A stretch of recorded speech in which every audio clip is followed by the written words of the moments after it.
I think we're live, Steve. Oh yeah. Yeah, it's your cue, bro. All right. Well, welcome to the next live stream of SGU. Kara will be joining us momentarily. She gave us, Jay, what was that lame excuse she gave you for being late? She said it's 95 degrees. Yeah. And she has the HVAC guy fixing her air conditioner. Okay. Which I completely agree with. There is a priority on, on being in a room that is not 100 and 500 degrees. You know what I mean? Right, I gotcha. Do you guys recognize the picture behind me, my background? Yes. It's a nebula. Is that the Mutari Nebula. Is that the Seven Sisters? No. The big red one is NGC 2014, and the blue one is NGC 2020. Mm-hmm. This is a If you picture add them together, hold on. taken by the Hubble Space Telescope, basically to On your celebrate its 30th birthday. It's All right. 30th birthday. Its 30th birthday. Oh man, when Hubble went up, that was just like the cutting edge science of the time. Yeah, Late Still 80s, early 90s. Producing gorgeous pictures. These are Yeah. star-forming nebula, Yeah. 163,000 light years away. Is it nebulae? Nebulae. So they don't look anything like that today. That's correct. That's 163,000 years ago. But even if you could travel to that distance, It would have back moved. then- no. Even if you, at that point in time, you're looking at a snapshot in time, whatever that was, a million years ago, 100,000 years ago. If you were there at that distance, it wouldn't look that good because of the way it's photographed. It There's brings processing out in there. the details and the colors. It's Like looking at Jupiter. When you look at Jupiter, it's like, yeah, that's pretty awesome. But man, it doesn't look like the pictures that I've seen because they enhance the colors and stuff. So it's a little bit of a bummer. But hey, well, whatever. That's fine. I'm okay with it. I think it's a fine beautiful. representation. Yeah. All right. So did you guys hear? Yes. Isn't that amazing? I wasn't impressed at all. There's been a slew of SpaceX news, all good stuff. Oh yeah. So so what is it? They're targeting for May 27th to have a crew capsule go up, which, will be the first time that they send people up to the International Space Station. And I'm super excited about that. It's a huge milestone. Yeah, although it's the last test. It's still a test mission. It's not a service mission. So they're going to send up 2 astronauts. They'll be up there for an extended mission, but like a few days, from what I understand. And then they'll come back down. in the capsule, the Dragon capsule. I'd love to know more about the truth and the details, right? Like Yeah. what are they actually testing? There's a lot of the stuff you'll never find out. But I just think it's huge because it really is the first time that a private company is putting people into outer space. And it marks the U.S.'s return to the ability to put people into space in 9 years. It's been a while. Yeah. Yeah, 9 years. 9 long years. Yeah, when I wrote about this, I got interested in the question of the reusability. Remember, this is going to be a Falcon 9 rocket bringing it up, and the first stage is the one that you see landing, so it's reusable. And SpaceX initially said that the capsule itself, the Dragon capsule, in this case the Crew Dragon specifically, would be reusable. Mm-hmm. I think the Cargo Dragon they have reused. So the Cargo Dragon capsules are reusable, and they have used a couple of them at 3 times, right? So they've actually reused the same capsule. But for the Crew Dragon, initially they said it's going to be reusable. We're going to do a dry landing.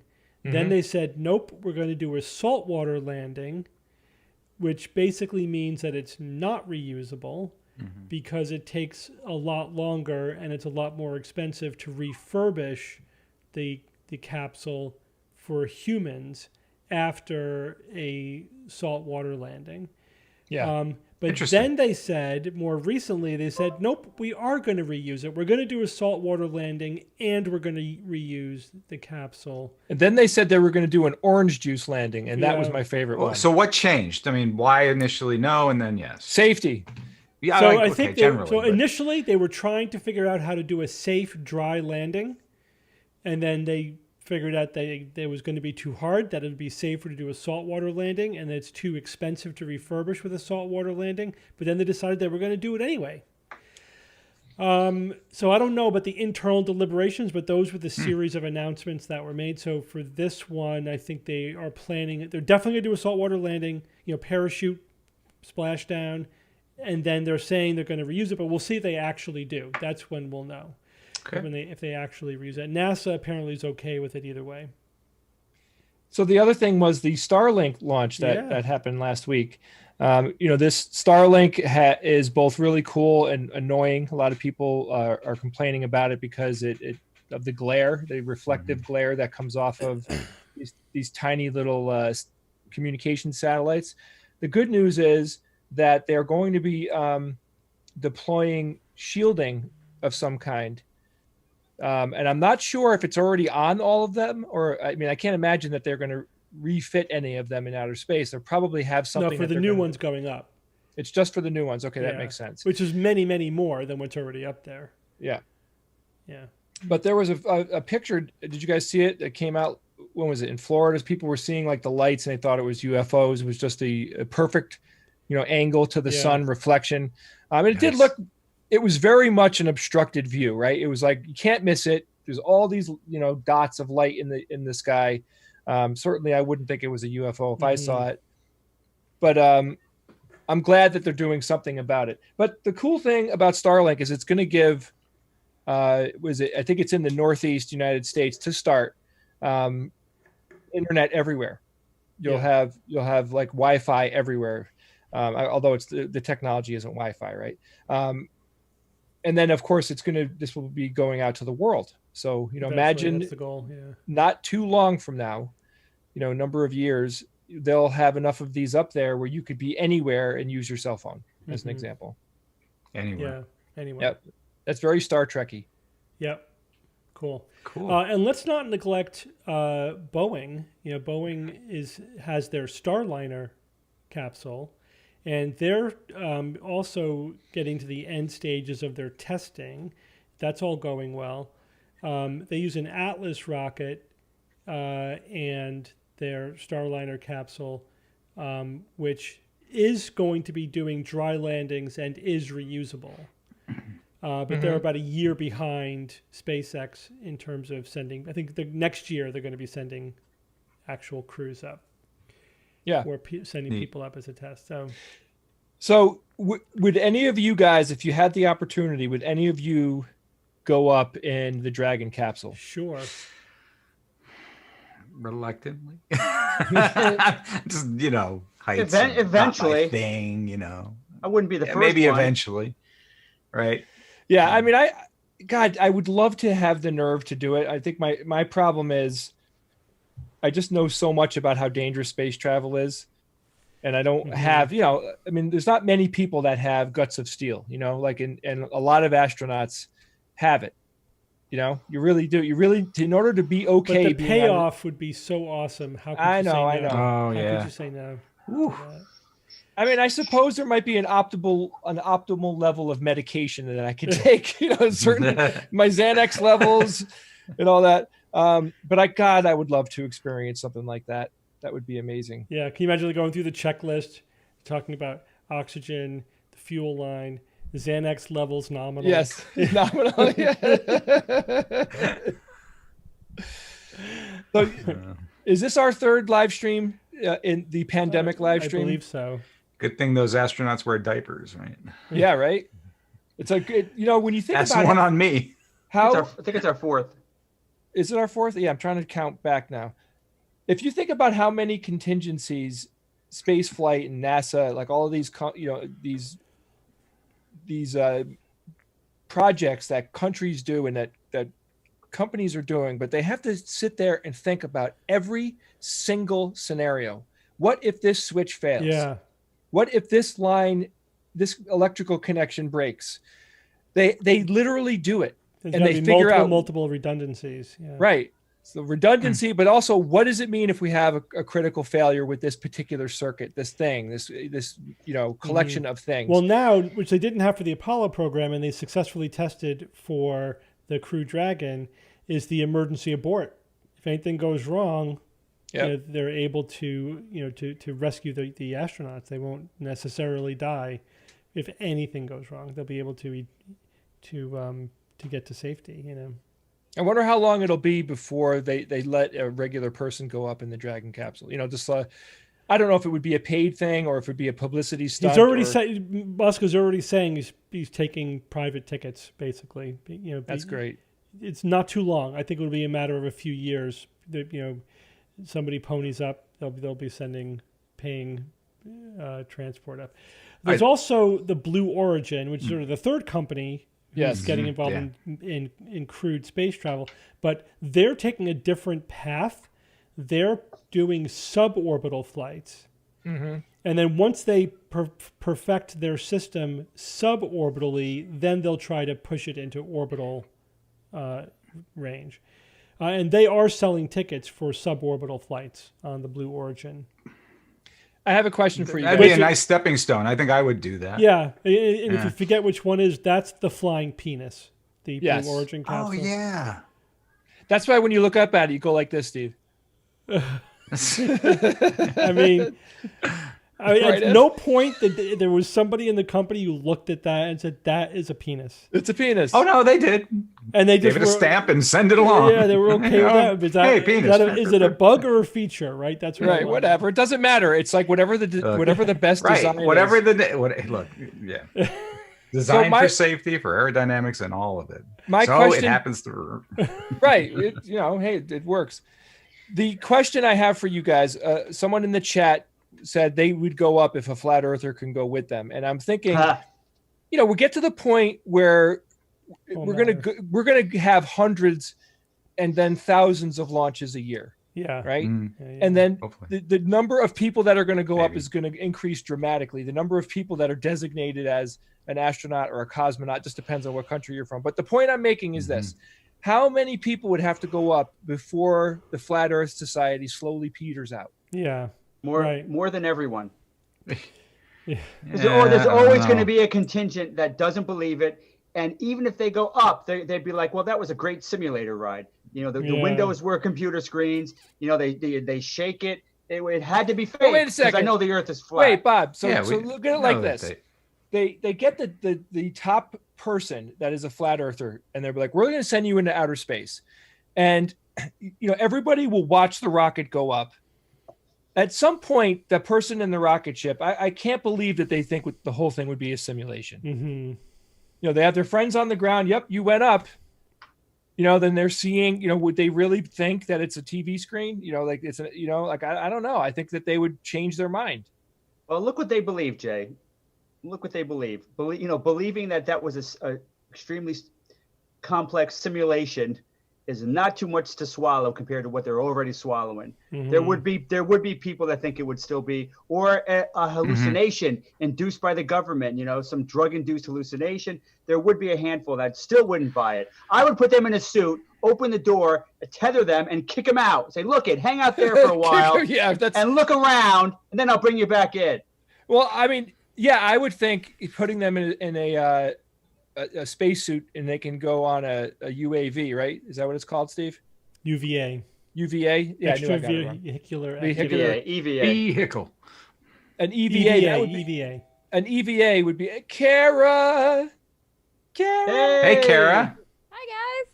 Kara, we're talking about sending a flat earther up into the Dragon capsule to have them experience outer space for themselves. Discuss. Convince them. I think that it would have to. At some point, there's a tipping point. But wouldn't they be like, it's a simulation? Yeah, that's Look what at Bob Steve's said. background. Way ahead of you. Like you think he's in his office, but really he's in a nebula. Well, I would just love to see it change some minds, and it would be a really cool stunt to pull off. Yeah. Mhm. Who's Frank Rizzo? That's me. Frank Rizzo, the Jerky Boys. Okay, You don't know Kara's the the Jerky first. Boys? Kara's the first one to ask that. Hey, Ian. Is Ian on today? Yes, Yes. he's on. Ian, can you put the Your camera on? No, the thing in the chat window so that I can Oh yeah, I'll send see it the to you. stream. Sure. Yeah, I can want I to see do? people's Yeah. questions. Oh, like thanks to for all the comments, everyone. We are reading them, even though we're just kind of We're trying rambling to. on We're about going this. by How are very you guys? fast. How are you guys seeing the ones in the Zoom chat? I never can see it. They're not in the Zoom chat. There's like a thing, like an aggregator A link is an that's pulling them external link. from. Yeah. How do I? All right, how do I see it? He's about to chat. I'll send to it to us. you. Can you just Thank chat you. it in Zoom? Please, thank you. Whitehouse.com. No, don't go there. So sorry I'm late. My AC is on the fritz. Yeah, what happened? Fritz. I don't That know. I bastard. just had to sleep with all the windows open last night because it became 80 degrees in Oh my house. gosh, and it's like 1853 all over again. Doesn't it piss you horrible. off? I mean, you're in a new house. Brand It's- new. Yeah, they built that thing Yeah, last like what's year. broken? What's happening? I don't know. I moved in July. And I don't know when it was built. It was built in 2019, but it might have been built in January. I don't know. And I don't know how much they were using the AC unit as part of construction. And you're really supposed to apparently get your HVAC serviced once a year. Yes, Mhm. absolutely. Correct. But it has. I haven't do. even lived here for a year yet. So I Yeah, haven't, you would think done that yet. it wouldn't. My hope is it's simple. My hope is that something is clogged or something. You replace gasket the is filters messed every up 3 or- months? I do. I'm good about replacing my filter. So I know that's not an issue, but my hope is just that 3 the unit months. that's on my roof Yeah. we had a lot of rain. Maybe there's something happened, like something corroded. When you're in I don't know. California, Bob, you're running that AC 10, 11 Yeah, months that's out of the true. year. So Yeah, here yeah. in Connecticut, Even our we're AC running every- it 6, maybe tops. I don't even really change. Like basically, I just set my unit to auto because it's AC and heat, and they're both central. So if you set it to auto and you pick your prime temperature range, it's going to run the AC when it needs to get it down. It's going to run the heater when it needs to get it up, and that's Yep. just kind of how I live, is within a range. And right now, it's not working at all. So I did turn it off because I remember in older houses they used to tell us like if you run it while it's broken, it can actually like freeze things. Ooh. So I turned it off, and a technician will be here in 2 hours. Oh, okay. I Hours. thought the guy was there. Well, it could be a lot of things. I mean, you could have they don't use Freon anymore. What kind of gas do they use? I don't know, but they They do use use Frozone. Frozone. So I remember when mine broke. Now this might be the problem. Hmm. When mine broke, I was out there with the technician, and he's got the hood off. Like they take that outer metal protectant thing, and you could see the coil and all that. And you said, here's your problem. This was amazing. I took a picture of it. I don't have it handy because this was like years ago. But there was a mouse that bit the wire. It was trying to eat the plastic off the wire, and he literally did like the and he was like arms were out, tail was out, and he got electrocuted to death. Yeah. And Instant he was still taxidermy. attached Just like to that. the wire. That's And- so and- sad. He's like, and he was I think I desiccated. found what's wrong. Holy Christ! Me and that guy laughed our asses off. He goes, and the guy was saying like he never remembered seeing one so well preserved, like in this state of like. Wah. I thought That's that was so hilarious. freaking funny. Yeah. I mean, We had one of those in our ceiling when Yeah. we were A mouse? redoing our kitchen. Like there was a Oh. mouse biting something, just a desiccated mummy of a mouse, Poor little Mouse mummy. mousey. yeah, I Yeah, know. so many things it could be. I mean, it's pretty crazy because when I go up on my roof, I've got a roof deck, Mhm. and it's Cool. like got a flooring that is like the hangout side of the deck, and then there's a little gate that you can walk through, and then it's kind of like an unfinished portion Yeah. where it's just ceiling material, and that's where all the vents are from everything, and the AC unit's over there, so you can walk right out to service it. But it's like just exposed. Yeah. Like you think about that, yes, they have the metal thing around them, but they've got grates and holes, and then just all the coils and stuff are exposed to the elements. So I feel like it could be a bunch of things. Hell yeah. Yeah. I mean, you don't have a lot of trees, right? So it's not like leaves got in there, because that's another problem you can have. No, because I have 3 stories, so it kind of clears any trees that are Yeah. around me. So it's hard to know, but we get That's the Santa critters. Ana winds. We get we get critters, we get rain, like heavy rain, and have recently had heavy rain, and now it's like crazy hot outside, so I don't know if just like overworked or who knows. Hopefully it just needs more fluid or something that simple. Yeah. All right, so Kara, we got all the space news out of the way before you got here. Yes. And now we're Thanks. going to move to the dumbest thing of the week. Oh, And God. we all know what this is. There is only one. Steve. We have to talk about this. We have to. You have I know to. exactly what you're It's- talking about. Yeah, You of know, course. You think you couldn't dig below the sub basement? You're in the sub basement. How do you get lower? You got to dig. You happened. take out your It- pitchfork. It happened. So everyone probably Wow. heard by now Trump's, famous, one of his daily, COVID-19 briefings, where he starts riffing about injecting disinfectant into people as And a that's why you treatment. don't riff. It's like, maybe we should check into that, right? You're going to research that, right? That's a good idea. And also, I mean, this- he turns to the doctors and medical professionals, which are off the camera, and right? they're just like, don't look at me, don't. And he's don't like, ask me any questions. Jay, 1 second. I think it sounds like there's a kid being murdered downstairs. That's my You want house. to check on that, That's Jay? your house? No, I don't need to check. Normal. I'm okay with Normal.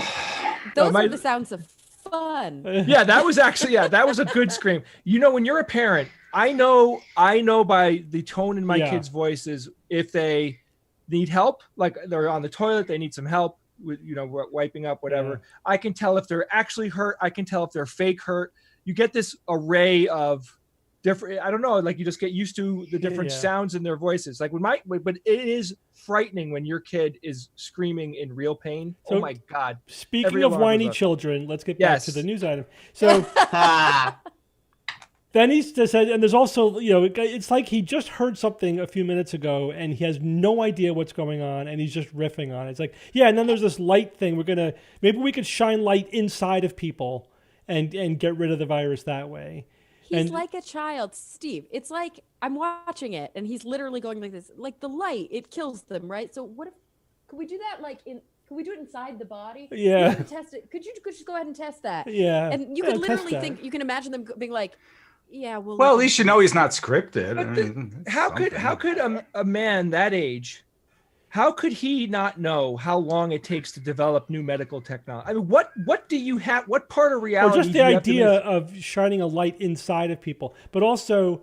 But that's not the worst. I know. And That's then not also, even the worst. We're going to inject people with disinfectant, But did you hear the update? Yeah, like you can wipe your counters Yes. with it. What if we just put it in your blood? Yeah, that would work, right? That would work, Sounds right? safe. And it's like the way that it's kind of like when he talked about, you remember when he went to talk to the vaccine development team and he was like, they thought that I had some great idea. They thought I know about all this stuff without even being trained. I have a natural scientific ability. Right. It's like the narcissism is so high that he Dunning-Kruger off the publicly charts. is not embarrassed To come up with an idea that a 2-year-old would come up with and then have everybody acquiesce and go, sure, sir, we'll look into that. You're talking to the country and the world, and when you're done, doctors and people run to Twitter and to other social media outlets to prevent people from hurting and killing themselves based on what you said. That's just something. Wow. I would be really surprised if somebody actually took Lysol or some substance, Really? went to a needle and injected in them, and themselves and say that the president did that. I don't buy Yeah, it. there's a lot of surprise going on. Well, what buy about it. the couple that just took that The fishing tank solution. hydroxychloroquine? Yeah. And So he died. I mean, yeah, but we didn't talk about this on the show, but there was a follow-up on that. I wasn't able to get a second source confirmation on it, but apparently the woman changed her story and she said, no, it wasn't Trump. It was China. She was reading information from China, and that's what gave her the idea to do it. But it doesn't matter. Doesn't matter. Right. It doesn't that matter. doesn't I mean, that's kind matter. of the point. Yeah. The point is that when the president of your country is advocating for harmful treatments willy-nilly, somebody is going to do something stupid. And when they do, who is liable? He's going to say not him. Yeah. Right. So you want full you want the other side here, a little devil's advocate on this? Yeah, sure. Reported, it should be noted, it wasn't a few minutes later that Trump gave clarification of his statement to ABC News reporter John Carl, quote, by the president, it wouldn't be through injections. You're talking about almost a cleaning and sterilization of an area. Maybe it works, maybe it doesn't, but it certainly has a big effect on it if it's a stationary object. So apparently that was part of the same news conference. Apparently it was moments later. They already started to push back on him. Well, And he was forced. It doesn't help per se, but this is classic Trump. He'll say one thing in a minute, he'll contradict himself the next minute, and then he'll go back in the third minute and say the original thing that he said again. Yeah. He does this bounce all over the place. It is so confusing. So you can't. It is but here, let's make things worse. In a press conference today, you know what he said? What? Yeah. He said that he was joking. Well, I was being sarcastic. Yeah, that he said it in order to see how the press would react. Right. So that's childish. Which is worse than childish. That's worse. Psychotic. Yeah, that's worse. Yeah.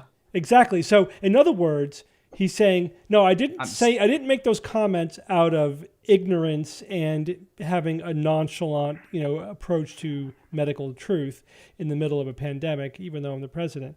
That rather I said it knowing it was dangerous and wrong just to get a rise out of the press, out of the media, which is, that's actually worse. So first of all, he's saying that he's a troll. He's basically describing the activity He's of a troll. He is the troll. Yeah, and he's saying, I'm not only a troll, I'm a dangerous troll willing to risk other people's lives for a prank on the media. That's what he's saying. He thinks that's better than being ignorant. And we already know how little value he's putting on individual lives, like from an actuarial, even, from an ethical perspective. He talks about death. Sorry, I just bumped my computer. He talks about death counts and illnesses and individual cases like dollars. Yeah. Like he budgets people's lives. Yeah. And he's been doing this from the beginning. He's like, I don't like the numbers. We got to negotiate the numbers down. Yeah. We got to figure out how to change the numbers, as if it's just like if I get a different graph, fewer people are going it's going to take a year to make a vaccine. 3 months sounds better to me. Let's go with 3 months. Yeah, like these numbers, like we can't accept that cruise ship because our numbers are good right now. We don't want to change the numbers. So this idea that he doesn't compute that it's for a narcissist, he has very little actual understanding of how much power his words actually can have in people's lives. Well, I think even if he knows, I think to Trump, there is no reality. It's all just showmanship. It's just it's all a construct. It's the Trump show. It's the Trump show. That's it. It's all and you say things enough, to the media, and they'll buy it, and they'll spread it around enough. If you say it enough people will believe it. And it's in a sense, it's got him to the presidency. So why would he doubt that strategy now? That's doesn't matter what the facts are. He'll just say, I hear that it's this other way. People are saying that it's the way I want it to be. Or, don't worry about COVID-19. There'll be a treatment. We'll shine light in people and inject them with stuff, whatever. It doesn't matter. If there was ever an opportunity for him to self-correct himself, on a major blunder, this was the time to do it. And he has no sense that he did anything wrong. Instead, he comes up with these excuses and other ideas. I mean, the man is incapable Right. of self-correction. That's very, very And you know that any excuse, I mean, he couldn't tell the truth, because the truth was really it was worse than even his lame, sarcastic excuse. He may not even know what the truth is. He may as well go with the sarcasm, because saying that I had no idea that you couldn't inject disinfectant in your veins. Yeah. He couldn't say that, because that would be the worst. That would well, from his perspective, but I think the sarcasm excuse is worse, is ethically, morally worse. Yes, absolutely. He made it 10 times worse. We do get occasional emails from listeners accusing us of being anti-Trump, or of going along with the liberal media, or of being stuck in our narrative or bubble or whatever. You know, here's the thing. No matter who made those comments, if any public figure, if Dr. Oz made them or whatever, if anyone made those comments, we would be saying the same thing. Yeah. Those comments. If that were Obama up there, we would be If Obama said it, we would be eviscerating him. It would have been out of character for him, and we would be surprised. It's not out of character for Trump.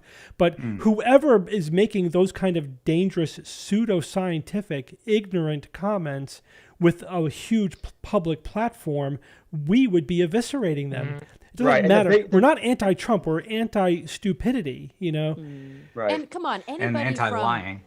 Anywhere else in the world, like there's a weird kind of like Stockholm-y situation that happens here in the US, but like when you talk to people from outside of our country, they have what they would consider unbiased news sources, like public news sources that have like countdowns and like dumbest thing he said today. Like it's the Trump shit show to most of the rest of the world. And it's not just us. Like everybody who watches this man is like, what a train wreck. What a train wreck. I feel so bad for the American This is public. the point though. This is the problem, because when you try, you know, we are coming from a position of respecting the process of science first, right?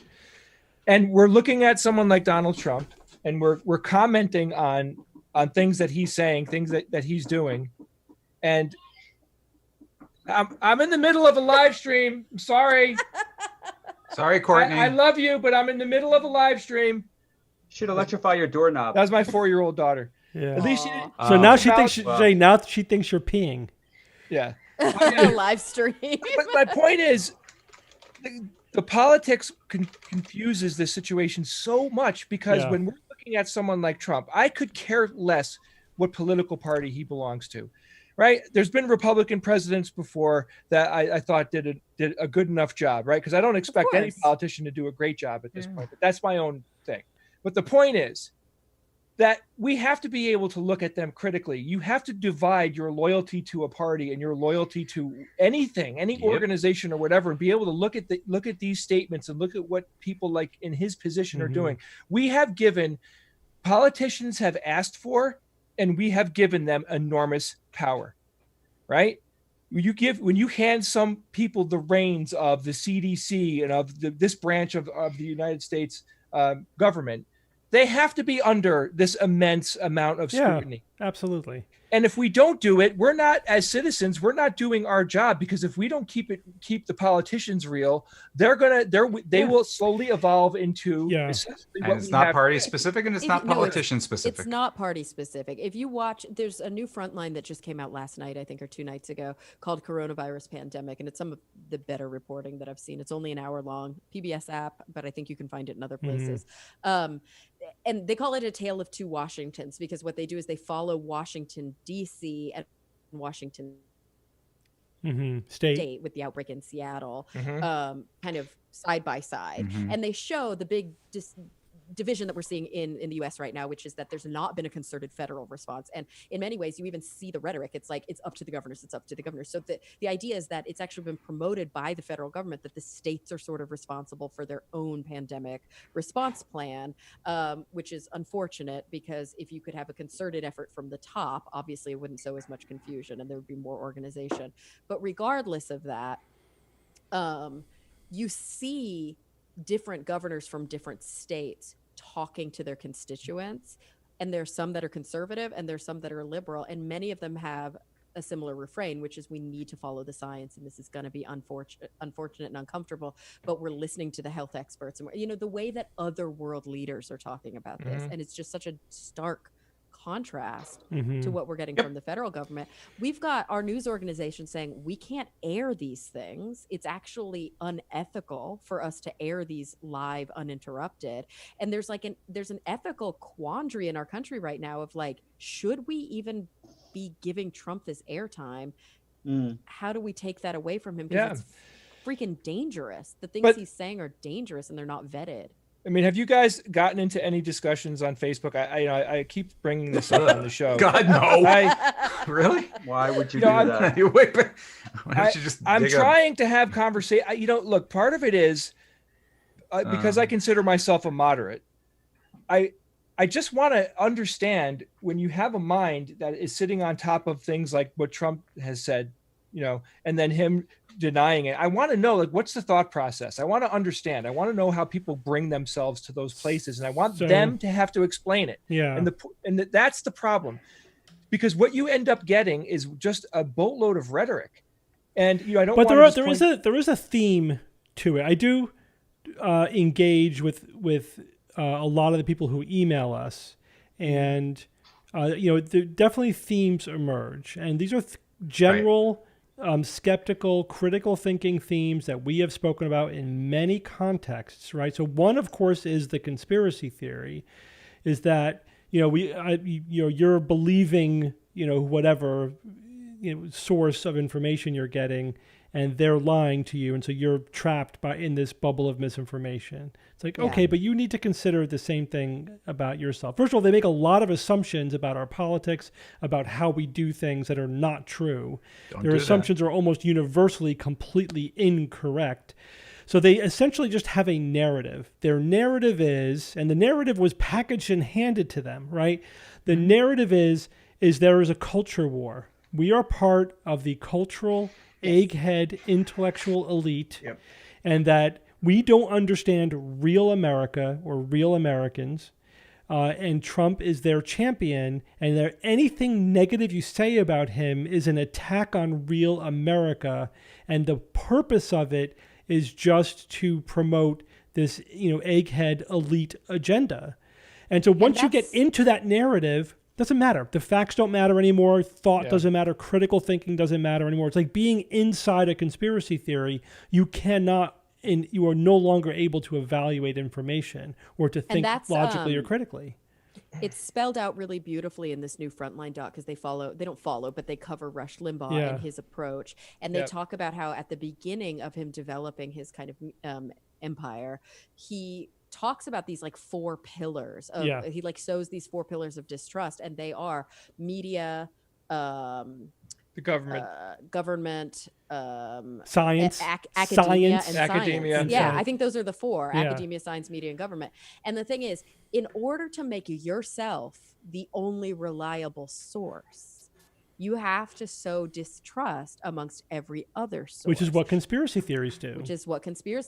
And these are concerted. These aren't like they just form in the ether. There's a person with a plan who says, if I want them to trust me, it's just like a cult leader. I need to make sure they don't trust anybody else. It is a cult. Totally. And that's what I do try to get to that point once they have an opportunity to sort of elaborate where they're coming from. It's like, so let me get this straight. You're telling me that the person at the head of the government is telling you that you should believe whatever they tell you, no matter how counterintuitive, self-contradictory it is, and you can't trust scientists, you can't trust any independent media source, you can't trust any other institutions, and anything critical of the leader is automatically motivated as a political hit job. Mm-hmm. So think about that. You are living in a self-imposed. That's a totalitarian government. That's a virtual totalitarian government that you have now placed yourself into. You are giving complete 100% faith over to some politician who is running the country. Unlikely has your best interests in mind. Think about Unlikely. that. You can't trust any other source, and any criticism is invalid. Come on, people. Think about that. Dari Mack just made a good point. Sarah Palin repeatedly attacked Obama with the nickname Professor. Yes. Like that was an insult. Right, as if that's an insult. Yeah. Mm-hmm. Right. Yeah. All right, so All right. Why Let's are we talk talking about something else? this? Wait, hold on. No, not yet. Not yet. I'd like to This segue. this is an important, I think, juncture. First, why as skeptics do we talk about this, right? Because as far as I'm concerned, we have done a brilliant job of editing politics out of the show. But to be clear, because whenever that comes up, it's like what we are is nonpartisan. We don't talk partisan politics. We're not promoting one party or one ideology or one agenda. We're talking about critical thinking and science, which massively has implications for society, for politics, right? Science should be informing our policy, et cetera. And when politicians talk anti-science, we're there. Just like when religious figures talk anti-science, we're not anti-religion either. Right. But if you tell me that the world was created 6,000 years ago, that's an incorrect scientific claim, right? So it's the same thing. We're nonpartisan, and we're not pro or anti any politics or politician or party or ideology, just like we're not anti-religion. But anything that strays into critical thinking, logic, science, evidence, that's where we're there. And that's the perspective that we're coming from. That's the perspective that we're coming from. Oh, he does. I mean, you do such a good job of like when there's something that I find extremely partisan where like I might have a tendency to go, I don't even want to justify that with a response. No, you can't drink bleach. No, you can't. No, it wasn't created in a government lab. Yeah. You actually will like take the argument and deconstruct it and look at the research. And I really appreciate you kind of keeping me honest in that way to say there are people that actually believe this stuff. Mm-hmm. We're gonna look at it as if it's a valid argument, and then we're going to figure out whether or not it is. Whereas I might sometimes, my partisan blindness might be to say, that's so ludicrous. Yeah. I'm not even going to justify it with a response. Look, I love many people who are Trumpers. Yeah. They're family members, they're friends, they're this, they're that. I know many. I feel bad for a lot of them because I feel like they very undeliberately drank Kool-Aid. They don't even know that they drank it. Of course. And the thing is, and Steve, you helped me so much in just saying before about, you shifted it from this person doesn't want you to trust information coming from any other sources other than them, and it's a totalitarian. It's one of those totalitarian governments. Teetotaling government. So, Bob, you got to stop taking LSD. Just straight up. Dude. Loving it. What I want to do, Steve, after this weekend when we have time, I'd love to sit down with you and write this out as a starting point for us as skeptics and our skeptical community. I don't want to make that big of a deal of it, but the point is, it's a really good logical box that you want to present. So those people might be able to see a little like ray of light out of that logical trap that you just built, because it really does kind of put them in a position where they have to sit back for even a half a moment and question what they're thinking. And I love that. Yeah, but it's just like somebody who's totally wrapped up in a conspiracy theory. You can explain about conspiracy thinking to them and all the pitfalls and all of that. And most of them, it's going to be like, water off a duck's back, right? They're already insulated from anything that would chip away at the conspiracy theory itself. So listen, it's like evangelical religions, right? Like when I talk to my father, he is talking to me from within. It's almost in a way like a deep-seated cultural perspective. Like I'm talking to him and he can only see it through that lens and I can only see it through this lens. And then there's like a fundamental disconnect with certain, sticking points. He just cannot see without having the religious influence into the conversation. And I think it's the same thing with conspiracy theorists. Yeah, it's the same thing. It's like I've spoken to fundamentalists who, when you get them, you totally ironclad in a point, like you make a point that they cannot refute in any way. Their fallback is, well, that comes from Satan. That there it is. That's true. I mean, that's anything. That's where anything that calls into question the fundamental tenets of their faith. That comes from Satan. It's a God of the gaps kind of thing. It's remarkable. After get out of doing jail free card. You're right. It's the end of the argument. How many years have we been in this, guys? 20 plus. Yeah, this year is the absolute hardest 24. year as a skeptic I've ever had. The past 12 months of my life have been infuriating as a skeptic. I hear you, Frank. And right. So, I'm trying to pat down tamp down my emotions because I'm flaring like a pack of hemorrhoids over here. I am angry all the time. I'm angry all the time. I hate feeling this way. I want to be able to resolve. It's like, you have a back pain, you can't get away from it, no matter where you go, where you lie down, where you sit. And that's how I feel about this. And I'm trying to resolve it. And what Steve said gave me a tiny little bit of relief. Can I give you some advice too? Yes, please. Okay. We'll call our manifesto Preparation H. Try not to use Facebook as your, like escape from it, or try to make yourself feel better by getting into conversations and discussions on the Facebook platform. I would avoid that. I agree, Evan. Believe me, people that I sleep next to have told me the same thing. I think the thing that's tough is that, there's always a joke whenever some new discovery comes about or somebody says something off the cuff. We will often joke about people are going to start injecting bleach now. It's like there's always that kind of like, oh, they're obviously going to do that. But then there's the expected response. But then there's like this thing that's happening right now where there are people protesting social distancing, where there are people like, and it's so much more insidious than the blanket anti-vax, right? The people who say, screw your herd immunity, I'm just going to be not vaccinated. And eventually enough of those happen that everybody's at risk. This is like that on a rapid scale. Yeah. Like they're like, oh, the one thing that's actually preventing mass death at a number that's even hard to imagine. Let's not do that anymore because I don't buy it. It's so hard to watch. It is. Yeah, it is. And I think, it comes out of, I have kids now. I didn't have kids 7 years ago, but every year it becomes more of an emotional investment as well. I'm really thinking about their future in a very profound way all the time. And, it's scary. The world is so chaotic and random. And when you have somebody like Trump sitting at the helm of a pivotal country, of a country that a lot of other countries deal with and have to deal with and trade with and all this stuff, makes it so there's so much. Trump is relentless. This behavior of his has been relentless. I've never thought about the U.S. president as much as when he's been in office. When Barack was in office, I'd think about him a couple of times a month, if that much. With Trump, it's multiple times a day.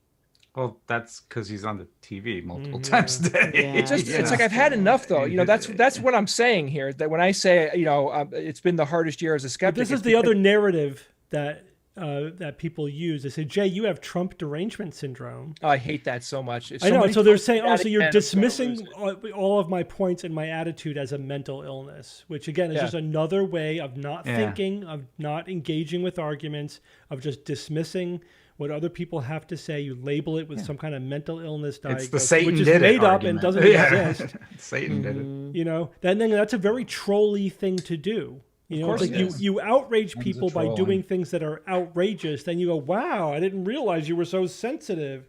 Hypersensitive. I'm a normal person reacting to genuinely outrageous things. Right. And then the scary thing is we all have learned helplessness, like those early studies where the dog got shocked so many times that it didn't even realize when the door got open that it could go to the floor that didn't have the shocking. And, it's like vote, vote, vote. That's what we hear all the time. And obviously that is going to work, but so few people do it because they have learned helplessness. But the problem here is that no matter how egregious, no matter what level of law breaking, no matter how unconstitutional, there's no recourse.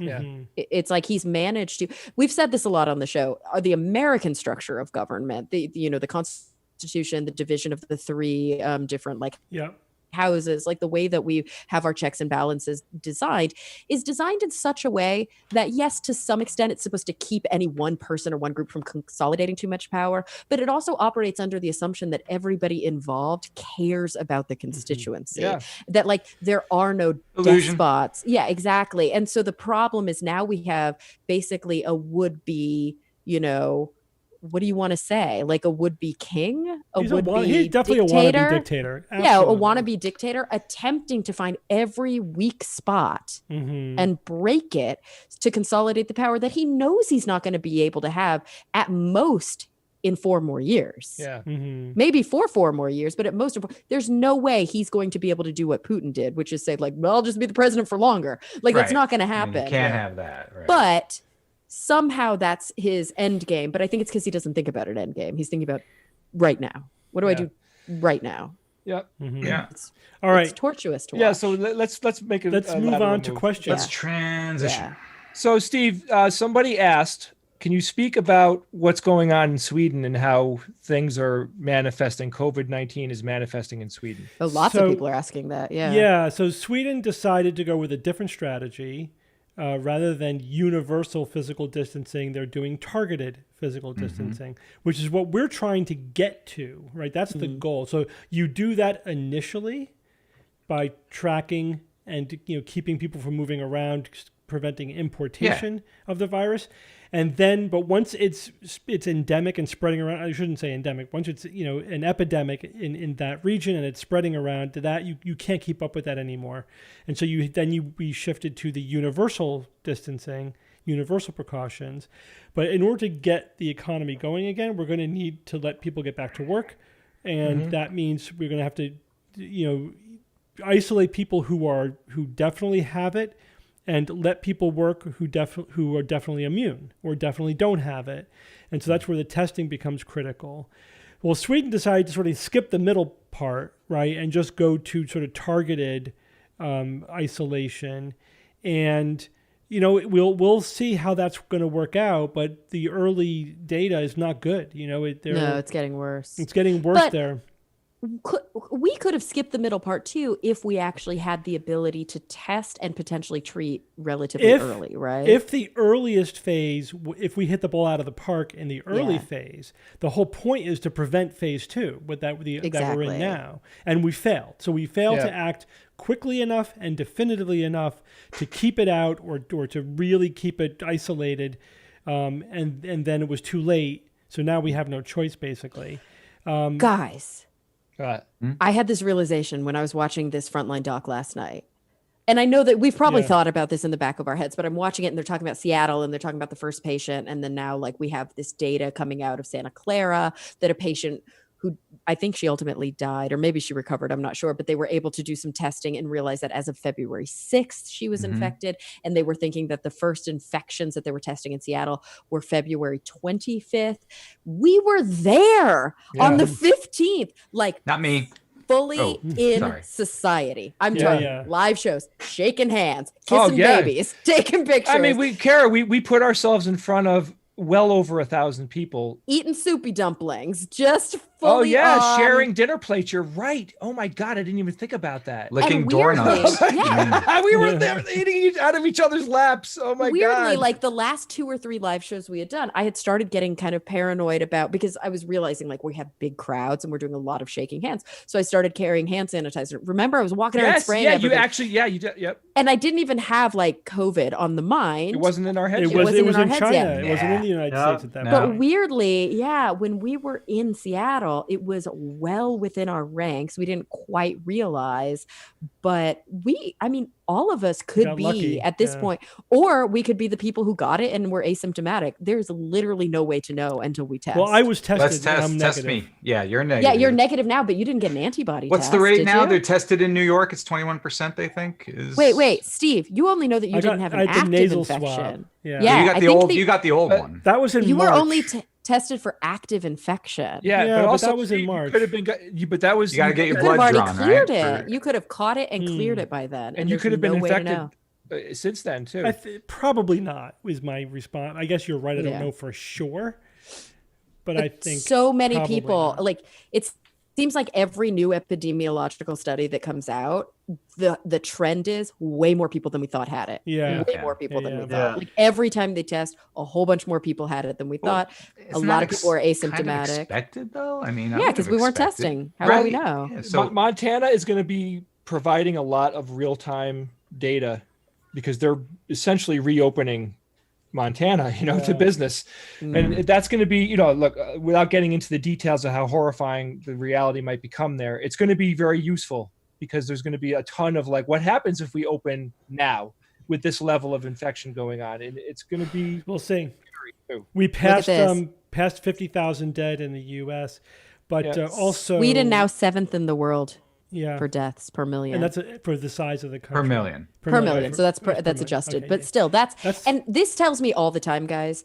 If we ever have testing to the extent that we still don't even have it in the US, which has a relatively developed and like modern healthcare system, the numbers that we're getting out of different African nations right now are not real. Like they're not testing. They don't know. And we are globally connected to the extent that this is going to decimate certain populations of people. Oh, Africa's, it's going to be bad. Like India, even other rural parts of China. It's going to be bad. Yeah. It's going to be bad. So I was about to say, though, that the 50,000 number is also fake because that's only confirmed cases. And we know there are people dying of this who never got tested. So the real number is definitely higher than the 50,000. Yeah, you know what they're saying, though? The anti-intellectuals are saying that they are saying people died of COVID-19 when they died of other causes. But we're saying people died of other causes when they might have actually died of COVID. We're not counting, that's what we're learning. Yeah, we're not counting people unless they had a positive test for COVID-19. So it's the other way right, around. Because early on, how else are you going to count? First, we didn't know it was here yet. And even when we did know it was here yet, just like in China, people were dying of pneumonia. The same people always die of pneumonia. And we had no idea that they would be COVID related at that point. Hey guys, somebody asked us to do a wave. So Steve, you start, then me, then Evan, then Jay, then Kara. Ready, Steve? Go. A wave. Yeah, like a sports team. Wait, what order? No, my order on the screen is different than everyone's order on the screen is different. So I will do. So do it to the order then that I find pleasing. Steve, me, Evan, Jay, Kara. Okay. Ready? Yep. Evan, you guys suck. Wow. What do you want, Bob? It's a Zoom artifact. It must be the video delay. Yeah, that's what it must be. Yeah, okay. That's why we didn't think we should do it. All right, let's take another question. Move on to the next thing. Ian, what do you got? Someone asked, how robust would our healthcare system need to be in order to prevent another lockdown? We need tests. Well, you mean to be prepared for like any contingency for all potential pandemics? Yeah, so you can't do it. I don't think you can do it. Well, you can do it. I think you can do it. Universally? Yeah. I think that the issue is that if we actually prioritized a pandemic response the way that we historically have, the way that some states had, and they were able to really minimize this mitigation, absolutely, I think so. This is the first time we've ever had to lock down. There have been other pandemics. I get that. I think that if we have a good pandemic response that's ready and waiting, we can quarantine, we can isolate early, and then we already are developing rapid. We would have had a test. That's the thing. Yeah. We made vital missteps early on. Germany had a reliable test. We said, no, we don't want your test. We're going to make our own. Fine. Then we make our own and we have a bad reagent in it. So that screwed us. That delayed us months. But if we had that test early on, I think that we could have tested, isolated, and quarantined in such a way that it didn't shut down the economy. But let me answer the question, though. It's like, how robust? So first of all, let's keep in mind what we had in place before it was essentially dismantled by the Trump administration. We had a pandemic advisory, like basically committee in the administration. Now, it's a complicated story about what happened with them, but the bottom line is they got rid of the position and they diffused the people into other departments. They said it was a reorganization, whatever. But one analysis I read said it was like disbanding the fire department and rolling it into the police department so that when there's a fire, they send a police car with a couple of firemen in the back seat. You need the right tool for the right job. Yeah, I mean, rather than having basic. a dedicated fire department whose specialty and job is to really focus on preventing fires, right? So I think like we can prevent pandemics like we prevent fires. We actually do manage to put fires out as soon as they occur in a lot of cases. So we need the CDC and the World Health Organization need to be more robust in terms of their pandemic response. We had people embedded in China, like who were there to keep an eye on an outbreak in China so that we could respond to it in real time, and that was taken away. Let's get that back. I know that there's talk about creating a secretary level position, like the Secretary of infectious diseases of or pandemic something, response. Yeah, so we may, just like we have like a Homeland Security, we need pandemic response at that like cabinet level position. That the whole point is, yes, all the pieces are there, just like all the intelligence pieces were there before 9/11. But then we realized you can't just have all the pieces. It needs to be all woven together into a coherent response. And it's the same thing. The same thing for a pandemic. One of those and worldwide. Unfortunate situations where you cannot respond by committee. It just doesn't work that way. So it's just like when there's chaos, an active shooter situation, you can't all sit around and think about what to do next. You need to know what the plan is and just like do it. Yeah. And the problem is practice it. And practice it. That didn't happen here. Now it happened in Washington State. That documentary shows it. They actually show the binder. She's like, I took the binder out, and it's like pandemic response. And it's like a step-by-step thing to do. Call this person, social distancing immediately. It has all the steps that you're supposed to do. And she followed it, and it worked. Like we thought Seattle was going to be the worst. And Seattle actually managed to really, really just stop it in its tracks. But they say over and over, the problem is we are not nation states. We're states. We don't have closed state borders. Do we have an example of a pandemic we have successfully thwarded off? I mean, some of the H ones, right? Didn't we do a good job with those? Yeah, I don't think so. Hey guys, how about really? Don't we have tens of thousands of deaths from those? No, it turned into a fizzle because we did what we were supposed to do. And the truth is, there's always going to be death at the beginning of a deadly disease. It's about which is why I heard the question just a little bit differently. Like, how do we put something basically in place, a firewall to prevent this from happening? Well, I just don't see there will be epidemics. So the thing is, the question is, how do we keep epidemics from turning into pandemics? A pandemic? Yeah, that's really what the question that's being. You can't stop an epidemic from happening. There's going to be outbreaks. We want to keep an outbreak from becoming an epidemic and an epidemic from becoming a pandemic. And that's what we can do, is prevent that progression. But there's going to be outbreaks of infectious diseases. Another thing that we can do, by the way, is to really increase our research and development of vaccines. We need to get to the point where the turnaround time for vaccines is weeks, not months. If we and to be able to have universal types of vaccines is going to be really helpful. Like there's an epidemic and we start researching a vaccine and we can get one, to the point where we're doing clinical testing on it so quickly that in, say, 6 to 8 weeks down the road, we actually have a vaccine that we can roll out, as opposed to 1 to 2 years. Well, that's the bottleneck. That's the bottleneck, is the testing, right? And that's months and months and months. Well, right? some of it's the R&D. Like, we're only just now going into clinical trials on some of these vaccines, which means we've had all this time just developing. So I think that there are some new approaches to vaccine development, which are based on these universal approaches that could potentially work. We just have to get them to work. That's a good investment. That is an investment. That's an investment. That's we don't know. What I want to really quickly. I know it's out of the vein of what we're talking about, but I want to really quickly Very good respond to, I think Tara said that the comment that I made about an active shooter situation hits home in Eastern Canada and Nova Scotia because of obviously the horrible shooting that just happened. And I just want to say that I feel that, like, living in LA too, I feel that this is a big problem in the US. We have obviously active shooter situations all the time, and they're really dark. And I wasn't being flip when I said that either. Like, this is an actual thing that we have to model for active shooter situations. The same way I think we have to model on a larger scale these epidemic or pandemic situations. There are active shooter drills in my daughter's school. We had, because it's a real threat we face. Mass shooting. It was 2 people or 3 people around the corner from where I live, like around the block. It's really hard. And I remember watching a really good docuseries called Active Shooter on Showtime. And they talk about how Columbine was a really important moment because they basically mishandled everything at Columbine. They let doors locked. They didn't go in and neutralize the threat immediately. A lot of people died while they were waiting for treatment. And with that, they learned how to do better. And now they know that it's at all costs. You find the shooters and you get them down no matter what. And they talk about how hard it is because you have to walk past people who need medical attention, but it's still in the grand scheme of things. You neutralize the shooter first. Neutralize them, then start treating the victims. Stop the thing that's doing the damage first. And it works. It didn't used to, I mean, they didn't figure that out until now, unfortunately, or recently, but it worked. So what did you guys think about Carolyn Goodman, the mayor of Las Vegas? Wow, that was I didn't bad. hear this. Yeah. So get us she up to That speed. was bad. so Anderson Cooper interviewed her. I love Anderson Cooper.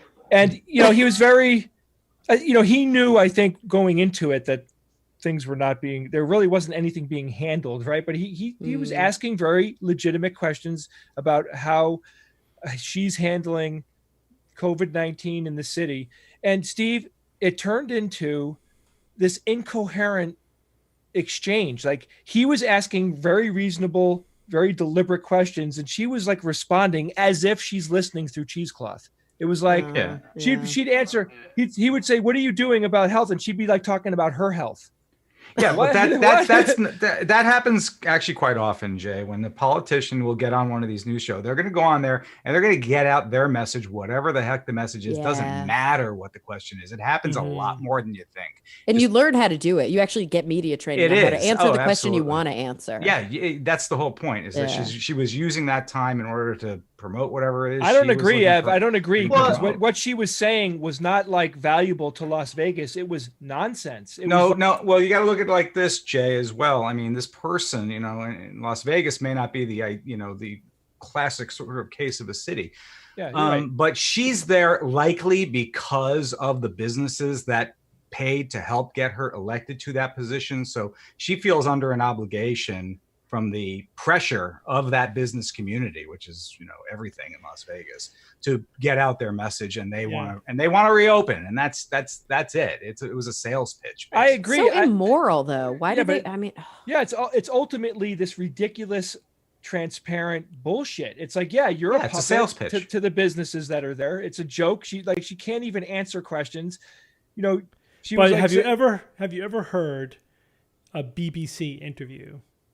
Yeah, where you have it's almost a little amazing to hear a journalist ask really tough, cutting follow-up questions and not let the interviewee off the hook and just keep pushing and drilling down and holding their feet to the fire. Anderson Cooper does that a fair amount. Yeah, I but think he's actually a pretty good interviewer. But there's a range in U.S. journalism, and at the best end of the range is like mediocre for like the BBC. It's watered down. I also think it's a different range of technique that I'm used to. But our politicians speak very differently than theirs too. And we've got to remember that too. Not only are our journalists letting them off the hook with less, our politicians say shit that you would never, ever see British politicians saying on air. And that's the other important end of that spectrum.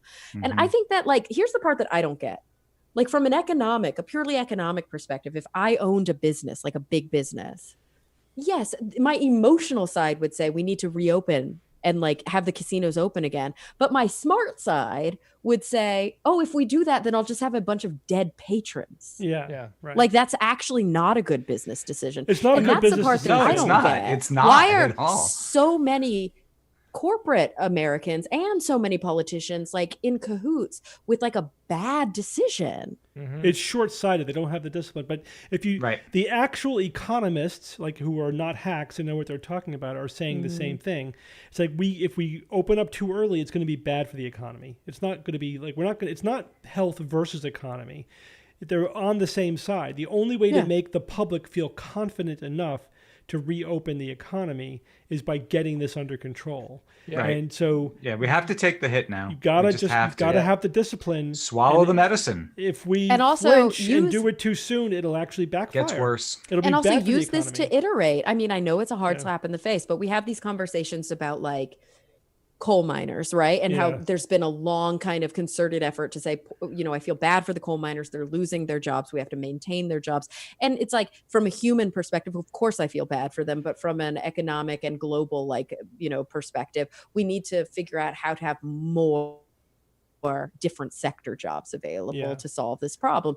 And the thing is, that's happening right now in real time with this pandemic. There are industries that will be dead, if not dead, very crippled after this pandemic starts to the retail industry is not going to bounce back the way that it was already starting to teeter. Malls might not exist anymore. And people are saying that a huge percentage of restaurants could permanently go away. Because they live on such small margins. Instead of saying let's reopen and try and get back things things back to how they were. It's like, why don't we use this time to figure out what the new way is? Yeah. Yeah, but I'm Build just your own- saying. Okay. But I'm saying if the dumpling house closes, I'm going to be so pissed. Bob, Yeah, I have because- my Bob, you gotta handful of order restaurants. takeout. I feel the same way. Yeah, Bob, you have to order takeout to help keep them Yeah. alive. Yes, I I got. had- Yeah, but they're 45 minutes away. They're not going to deliver to me. No, go Guys, drive You there don't know and that. pick You it don't up. know that. Yeah, There are if they- restaurants Okay. who normally are not in their Yeah. delivery range. Are like, we'll deliver. We will. We're through the looking glass here, folks. Yeah. Right? And you can There's a go lot of pick it rules are out up. the door. You're allowed to do that Yeah. in most places. You're allowed Yeah, to stand they'll come 6 feet outside apart. and they'll hand you the thing, or No, they put don't it even- on they the don't hand table, it to and you. You put on a table, and then you Yeah, go they and have pick a, it up or the whatever. restaurants have a that we've system. done that with. They're doing a pretty good system. They have a place where they bring out the food. They leave it Yeah, there. I've seen and that. You never even come within contact of anybody. Yep. Oh, cruise ships. You're right, Dallas. I don't think cruise ships are going to Yeah, I fare don't too think so. well after this. Yeah, it Before- depends on the bail. It depends on the bailout they get. It's Yeah. coming up on But I just 6:15. mean in terms of supply and demand. I don't think as many people. There will always No, be people I who are saw like, s- it's worth it. I don't have it in front of me, Kara. I saw some poll or something like 70% of people would take a cruise tomorrow or something. It was Yeah, crazy. I know. I saw Who knows something like one that too. poll, but They were on Yeah, a I'd be cruise interested to see. weeks ago. I mean, they I were on think a this is cruise gonna change. relatively recently. Like, why are you on a cruise now? That Okay. poll might have been from a month ago. Yeah, who Things are knows, very but- different now. yeah, than no, they there were will even be. a month There will ago. be. Yeah, that was there will be probably societal old. changes Yeah. that come Yeah. out of this for Let's take better the or plague, worse. the plague cruise. The plague boat. Don't let the name scare you. It's Somebody mentioned more of a Dragon 3-hour Con. tour than a cruise. So Comic-Con Dra- canceled. Yeah, Comic-Con. So I I've been think- talking. We're Which talking to one? people online about Dragon Con. And San Diego, Bob. we're very Oh, concerned man. about Dragon Con. And here's the problem with Dragon Con. One, Georgia is having, the That's right, yeah. James. they're going to be opening up parts of the state, and it could Today. could today, be very right? bad things. The problem with Dragon Con is last year there was over 100,000 people there. It's going to be a germ factory. It always is. You guys, I can't It go. always Like always I, is. the guys, I mean, people who are watching the Concrete. stream might not realize, but like I have a hard time with cons in general, just from a like introvert perspective and also from a comfort level perspective. And just in terms, everybody watching the show knows this. I don't really care about a lot of that lore. It's not my world, right? Yeah. And so I've always kind of struggled with Dragon Con. Like I'd like to go to do the job, but I'm not there for fun. And so, and Dragon, if we go do a show anywhere else, it's like I go, I do the job, and then we, move on. But with Dragon Con, you are almost trapped in Yeah. like Yeah. I have to Mhm, I fight know. my way through a sea of nice people. trap. It's awesome. Always. That's so part of it. cool. Yeah. And I would not I know, you ethically hate feel it. comfortable. hate it. Like I if don't I see were how the we're going to be able to do boss- it. In Even if it were this year. reopened, It's not gonna- if I were the I- boss, I would be like, I don't feel comfortable I sending. predicted my a while team. ago that Dragon Con will go as Comic Con goes, and Comic Con's done. So Yeah. Dragon Con's going to go away. Well, we'll keep everyone updated on that. It might be a tough call for them because people are thinking now, at least, that the summer will be kind of like a little bit of a hiatus. We don't know how much, but, Yeah, but a lot of people think. is And then we get whacked in the Not- fall. It could be like in between at the end of the kind of the lull before the but second the wave. con is such an unavoidable petri dish. Yeah. Oh, hell yeah. You are talking about. You can't walk that's- through. Any Your elbow- lingering, virus. Still hot there, Jay. It would explode. And that's petri the dish. memory that I had when we Yeah. went to Seattle. Because not only were we, shaking hands and kissing babies, we went to AAAS. I know that's Yeah. right. Yeah. We went were to one of walking the through- biggest Yeah. science Walking here. conferences in the world. Yeah. Yeah. Maybe We got we lucky. could all, maybe got we could lucky. all wear those inflatable dinosaur costumes. Yeah. well, that might do something. No, these will be the protect last us. kind of events to reopen on a grand scale. I think you're looking at 2021 at Yeah. earliest. Yeah. At Earliest. best, at earliest. So before we close it All right. down, guys, I wanted to Closing ask it our down. audience. Well, it's quarter after, and Yeah. it takes a little while to Got wind your down. AC Quarter after repairman. six. I wanted to ask our audience for fun. I want to know who out of everyone that's listening to this right now is the closest to us. Could be to both Kara and to us in Connecticut. So Kara, you are Geographically. I'm in which Los county? Angeles. You're in Not- Los not- which Angeles. is I'm in LA City, LA County, and my neighborhood within LA is Eagle Rock. Okay. And we are in what quadrant of Southwest Connecticut. Southwest Southwest. Connecticut. I South, want to know southwest. which listener is the closest and which listener is the farthest. Oh, The farthest. think I saw that'd be somebody fun. from Japan. Yeah. I don't know. Australia's pretty far. what's the opposite on the globe? What do you call it, Bob? The antipodes, the opposite. When you, looking- right, you Yeah, the stick antipodes. the. Well, let's you Google stick it through for the each of globe. us. Yeah. But then we could see who. Jay, you're on who, that, right? Wait, is anybody on the moon? You would win. Antipodes. Well, okay, they're coming into. Okay, I can't read them this fast. I think I'm seeing. Oh my God! Yeah, we're getting a huge. Okay, there. I Okay, saw the a Hamden. I saw a antipode. Hamden, Connecticut. That Somebody's was, in Hamden. Okay, whoever's in Hamden, we have to tell. All right, stop. Holy crap! Look at all that. Yeah, that's fun. Oh. That's really cool. Wow, all over the world, guys. Now tell us how old you are. Wait, did everyone. somebody Go. say Danbury? Yeah, but that's Well, I'm in Hamden, so that's the closest to me. It's the that is Antipodes, closest to the Jay. Shelton, Very close to Connecticut. me. Antipodes, Steve. And, yeah, Yeah, Antipode. Antipode. There's another and- Denver. Antipode. Yeah. Antipode. No. All right, so I would Yeah, say it's that called the the antipodal point Hamden person or is the antipodal closest. point. The It might Hamden be. person is the closest. I give him that. To you, who's closest to me? Whoa, Yeah. I can't read all this. Anybody know, in LA? Northern Cal? Yeah, He's got- Oh, LA County about 20 miles Wow, from it might be Cara. Antipode. Thousand Holy Oaks. crap. Thousand Oaks is close, but not that close. Anybody watching from like Highland Park? Van Nuys, that's pretty close, right? Sort of, not really. They make- I mean, that might be the closest who's listening. But anybody from East LA?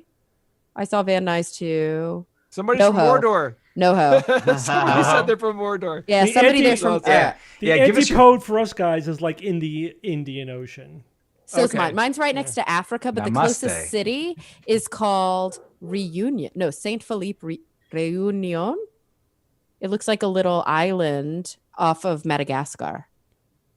That's it's on. Yeah. Tatooine. It's right next to Mordor. Mauritania, maybe. Yeah, interesting. But that was really cool. That was really cool to see everyone put their location in there. That was fun. So It's who's still the farthest fun. away? We've The got farthest. Adelaide. So who is near? Perth? Right. All right. So It's let's Perth. do this now. Anyone from Perth, that would be I Yeah, think, the Perth. farthest. We That's just got a pretty far. I Perth. saw. Yeah, I saw Perth. Perth. Okay, Yeah. so we have winners and losers. Oh, Oh, Buenos they're winning? Aires, Oh, cool. Yeah, so Oslo. whoever is in Hamden is invited to Steve's house for dinner. you have Yes, to sit and- outside his door Okay, though. Here's what you're picking up on the way to the house. Yes. Oh, Okay, dear. here's his That's the order. closest. Just He leave would it on the like, stoop. The reunion is beautiful. Oh, so it's owned by France, but it's off of Madagascar. Sorry, I'm learning all about the geography there. I want to visit. So guys, I saw our top number tonight was 1,030 something Oh, cool. listeners, which was great. Nice, Thank you guys nice. so much. You guys I are had- awesome. This was my favorite live stream that we've done so far because I really felt like we peeled back a They're all my layer of the favorite. onion and talked That's about odd. That was my least favorite. We went a bit political. yeah. I liked it in because- our general context. Yeah. of I think getting Steve into has it. a great background this week. Yeah, he does. Steve Yeah. looks He definitely does. cool. This is the 30th anniversary picture from Hubble. Oh, very cool. Yeah. Somebody said something about Rush Limbaugh making fun of Hubble, and it reminded me that Rush Limbaugh Wow. famously To hell. said that we should have had a better handle on COVID-19 because we already went through the Oh first my 18 God. of them. Yeah. Really? No. Then Yes. really, that sounds like an urban. No, he said I it. know, no, he No, said it's it. a video. They showed the video of him watched it. saying it. It's the 19th Gosh. one. You know, It's the 19th one. Why haven't we figured this out? Like, this is something a Wow. toddler says Hopefully, to their parents. hopefully correct them. Why'd you leave the show down, I Rush don't know. Limbaugh? Hopefully, No. hopefully. Again, he Yes, doesn't care. Glendale, No. you're probably the But closest. who cares? Hi, I mean, why Glendale. why listen to Rush for anything science? So everybody have a safe week. Please continue your social distancing. If you're in a Yes. state or an area of the world where they're dialing. This week's mug was brought to you by Physical. the New Yeah. Zealand Skeptics. Physical distancing. And there I Yeah, am. keep your physical distancing. Stay away from Evan and his mug. Okay, here's a question. Let me leave everyone with a question. Okay. So Wait, is this rhetorical or do you want us to answer it? it's Yes. neither. I mean, think about it. Okay. Not necessarily rhetorical, but you could answer it, but you could think about it. So, historical events have had permanent cultural changes. Oh yeah. And so I noticed that during this pandemic, instead of saying like the not the greeting, but when you leave people, you know, rather than saying goodbye, what are people go saying to hell. now? Stay safe. Stay safe. Yeah, stay That's what healthy. everyone- Something stay like safe. that. Yeah. That's what everyone says now. I wonder if that's going to have like a permanent That will stick. kind of impact. Yeah, if that's going to Ahoy, ahoy! Yeah, kind of like how we're probably not going to be shaking hands in the future. Yeah. Yes. Yeah, I don't know. Handshaking could be a Fist relic of bump. the past. That is madness. No, to think no about. touching, man. No No touching. touching. No touching. No touch. Ooh, East Hollywood, you might win. Touch you. So we will all be here next week. Don't forget about the show tomorrow. Don't forget about Nexus. And Yeah. stay safe, everybody. Stay safe. Bye-bye. Bye. Bye bye.